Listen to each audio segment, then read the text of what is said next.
Қайырлы күн достар, бүгін сіздермен мен Әйгерім үй жағдайында ең оңай торттардың бірі сметаник тортын дайындайтын боламыз. Ол үшін ең алдымен ұнымызды ұн илегіштен өткізіп, тоңазытқыштағы сармайымызды алып, екеуін бір-біріне біріктіріп алатын боламыз. Дәл крошка сияқты болып бірікуі қажет.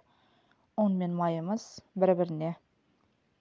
Мен толық рецептті описаниеда жазып қалдыратын боламын. Сол жерден кіріп бақыласаңыздар болады. Барлығын қолым көмегіменен осылай езіп алатын боламыз.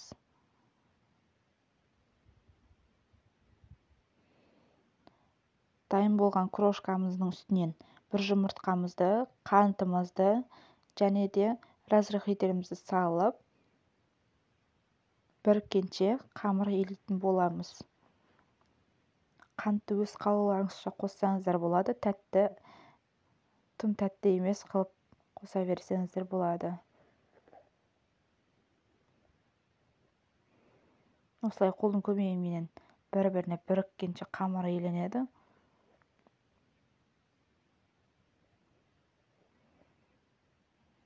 Қамырымыз осылай болды. Енді оның бетін 5 минутқа жауып қойып қоятын боламыз. Салмамызды дайындайтын боламыз. Салмамызына 2 жұмыртқа қажет болады. 2 жұмыртқаны жарып, ыдысымызға салып, үстінен қантымызды салып, қант пен жұмыртқа бір-біріне бірігіп, қантымыз толық ерігенше араластыратын боламыз.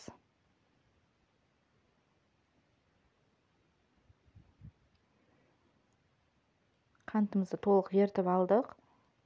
Енді үстінен қаймағымызды салатын боламыз. Мен 20% қаймақ қолданатын боламын.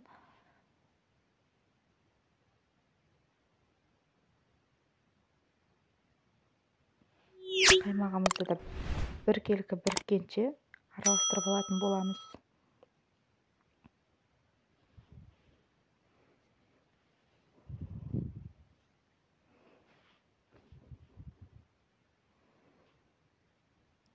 Салмамыз енді дайын болды.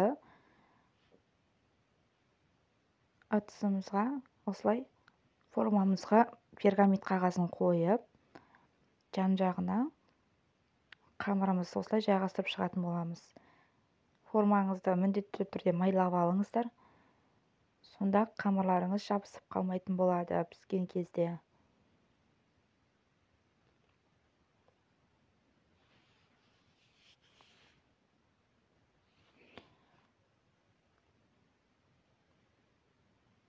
Қамырымызды осылай жайғастырып алдық. Енді қалған бөлігін ортаңғы бөлігіне қолдың икеміменен жайып шығатын боламыз.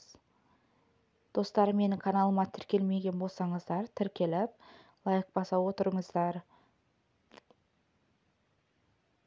Қолдың көмегімен осылай жайғастырып болдық. Енді вилканың көмегіменен жан-жағын тегістеп шығатын боламыз. Ішінен салмасын салып, алдын ала қыздырылған пешке 25-30 минутқа пісіріп алатын боламыз. Алғашында піскен кезде кішкене бұлқылдап тұратын болады. Суығаннан кейін барып